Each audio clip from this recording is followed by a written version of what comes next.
Epicurus to Menoeceus, greetings. Let no one be slow to seek wisdom when he is young, nor weary in the search of it when he has grown old. For no age is too early or too late for the health of the soul. And to say that the season for studying philosophy has not yet come, or that it is past and gone, is like saying that the season for happiness is not yet, or that it is now no more.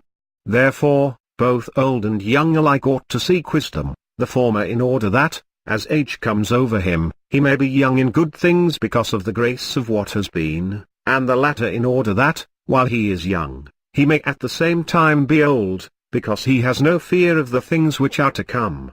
So we must exercise ourselves in the things which bring happiness, since, if that be present, we have everything, and, if that be absent, all our actions are directed towards attaining it. Those things which without ceasing I have declared unto you, do them, and exercise yourself in them, holding them to be the elements of right life. First believe that God is a living being, immortal and blessed, according to the notion of a God indicated by the common sense of mankind, and so believing, you shall not affirm of him anything that is foreign to his immortality or that is repugnant to his blessedness. Believe about him whatever may uphold both his blessedness and his immortality. For there are gods, and the knowledge of them is manifest, but they are not such as the multitude believe, seeing that men do not steadfastly maintain the notions they form respecting them. Not the man who denies the gods worshipped by the multitude, but he who affirms of the gods what the multitude believes about them is truly impious. For the utterances of the multitude about the gods are not true preconceptions but false assumptions, hence it is that the greatest evils happen to the wicked and the greatest blessings happen to the good from the hand of the gods, seeing that they are always favorable to their own good qualities and take pleasure in men like themselves, but reject as alien whatever is not of their kind. Accustom yourself to believing that death is nothing to us, for good and evil imply the capacity for sensation, and death is the privation of all sentience. Therefore a correct understanding that death is nothing to us makes the mortality of life enjoyable, not by adding to life a limitless time, but by taking away the yearning after immortality. For life has no terrors for him who has thoroughly understood that there are no terrors for him in ceasing to live. Foolish, therefore, is the man who says that he fears death, not because it will pain when it comes, but because it pains in the prospect. Whatever causes no annoyance when it is present, causes only a groundless pain in the expectation. Death, therefore, the most awful of evils, is nothing to us, seeing that, when we are, death is not come, and, when death is come, we are not. It is nothing, then, either to the living or to the dead, for with the living it is not and the dead exist no longer. But in the world, at one time men shun death as the greatest of all evils, and at another time choose it as a respite from the evils in life. The wise man does not deprecate life nor does he fear the cessation of life. The thought of life is no offense to him, nor is the cessation of life regarded as an evil. And even as men choose of food not merely and simply the larger portion, but the more pleasant, so the wise seek to enjoy the time which is most pleasant and not merely that which is longest. And he who admonishes the young to live well and the old to make a good end speaks foolishly, not merely because of the desirability of life, but because the same exercise at once teaches to live well and to die well. Much worse is he who says that it were good not to be born, but when once one is born to pass quickly through the gates of Hades. For if he truly believes this, why does he not depart from life? It would be easy for him to do so once he were firmly convinced. If he speaks only in jest, his words are foolishness as those who hear him do not believe. We must remember that the future is neither wholly ours nor wholly not ours, so that neither must we count upon it as quite certain to come nor despair of it as quite certain not to come. We must also reflect that of desires some are natural, others are groundless, and that of the natural some are necessary as well as natural, and some natural only. And of the necessary desires some are necessary if we are to be happy, some if the body is to be rid of uneasiness, some if we are even to live. He who has a clear and certain understanding of these things will direct every preference and aversion towards securing health of body and tranquility of mind, seeing that this is the sum and end of a blessed life. For the end of all our actions is to be free from pain and fear, and, when once we have attained all this, the tempest of the soul is laid, seeing that the living creature has no need to go in search of something that is lacking, nor to look for anything else by which the good of the soul and of the body will be fulfilled. When we are pained because of the absence of pleasure, then, and then only, do we feel the need of pleasure. Wherefore we call pleasure the alpha and omega of a blessed life. Pleasure is our first and kindred good. It is the starting point of every choice and of every aversion, and to it we come back, inasmuch as we make feeling the rule by which to judge of every good thing.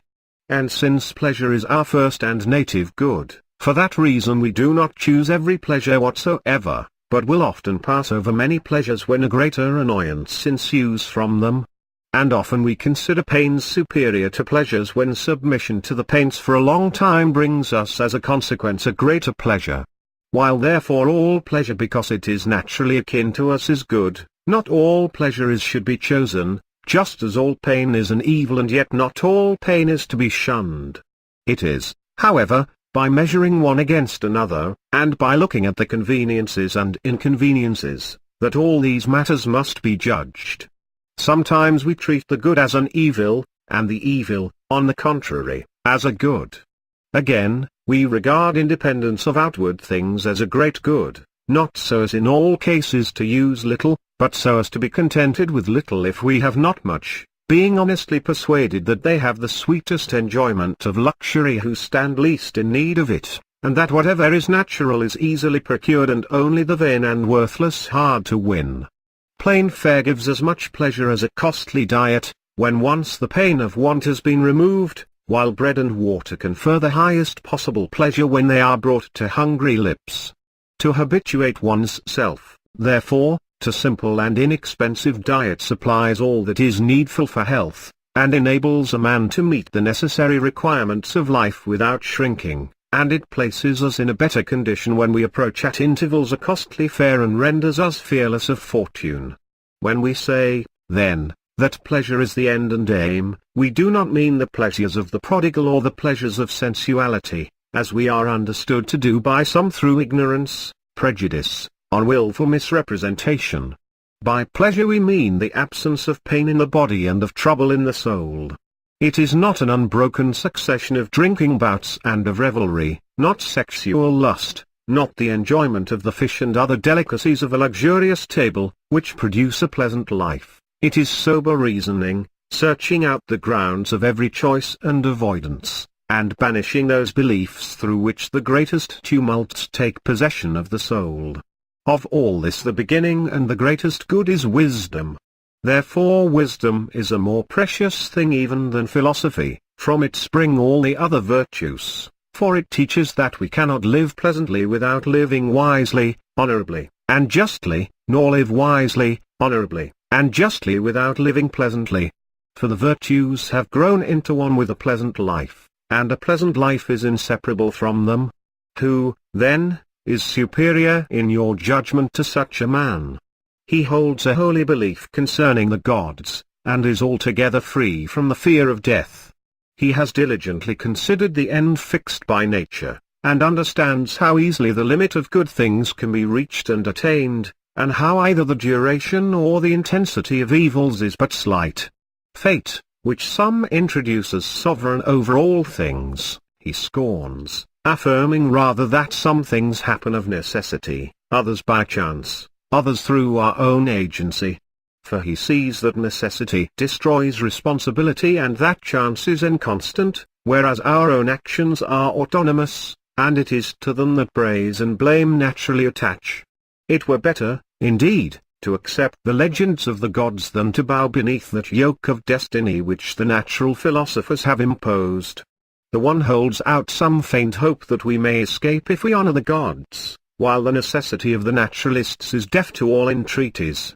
Nor does he hold chance to be a god, as the world in general does, for in the acts of a god there is no disorder, nor to be a cause, though an uncertain one, For he believes that no good or evil is dispensed by chance to men so as to make life blessed, though it supplies the starting point of great good and great evil. He believes that the misfortune of the wise is better than the prosperity of the fool. It is better, in short, that what is well judged in action should not owe its successful issue to the aid of chance. Exercise yourself in these and related precepts day and night, both by yourself and with one who is like-minded, then never, either in waking or in dream, will you be disturbed, but will live as a god among men. For man loses all semblance of mortality by living in the midst of immortal blessings.